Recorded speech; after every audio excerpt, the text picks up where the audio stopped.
This is the one-year review of this little Walmart subwoofer that I put in here. It's been a great little subwoofer. It's in a 97 Chevy. Nothing crazy in here as far as the radio goes. I have the stock radio, so it likes to cut the bass at higher volumes. So normally how I did it is I just turned the bass all the way up and I turned the treble down just a little bit, and that gave me some pretty solid sounds. I'm not going to show you any clips of it, but think of it this way. With it setting like this, normal radio has a nice bump to it where it's located, and like this, it basically, this subwoofer sounds like a more premium stock sound system. It just evens out everything. It gets rid of the overall higher, tinnier sound of your radio system. It just smooths it all out, brings that low end in where it's needed.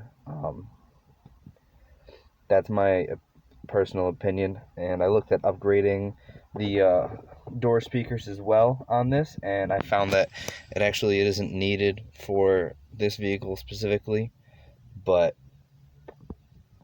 in your case it might. How I ran it,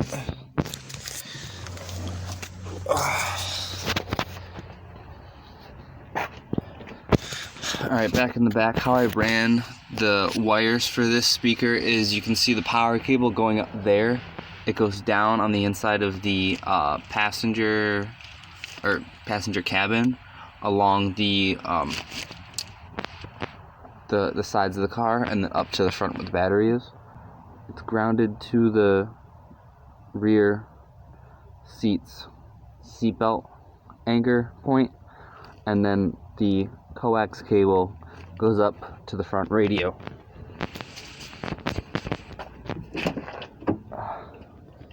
The trim on my vehicle is easily removed by a couple screws, and then I just ran it.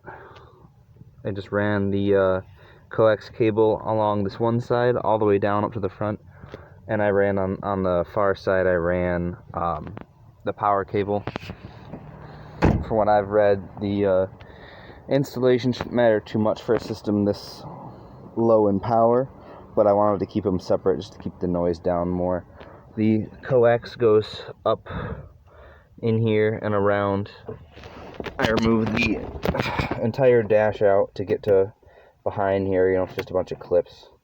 And then I installed a converter to make it so that the stock radio was able to be run with a subwoofer. So it just spliced right in to the connector for the main radio, and after it's spliced in, it just takes the high signal, converts it to a low signal, and then sends that via coax, which I have hooked up to the built-in amplifier.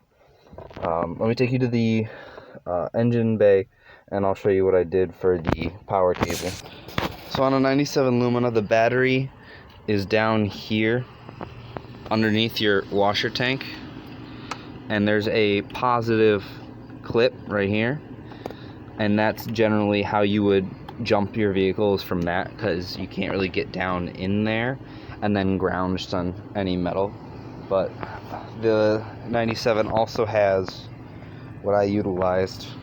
This is the fuse that I have just zip tied down, and there's another block here with a heavy duty positive cable that goes to this fuse box, and so I was able to run this 1000-watt wiring down inside. There's a hole down there, and it goes through the inside of the quarter panel, inside of the front wheel kick where there's a grommet for the electrical in the glove box area, and then so in through the quarter panel, and then down along just like the other side.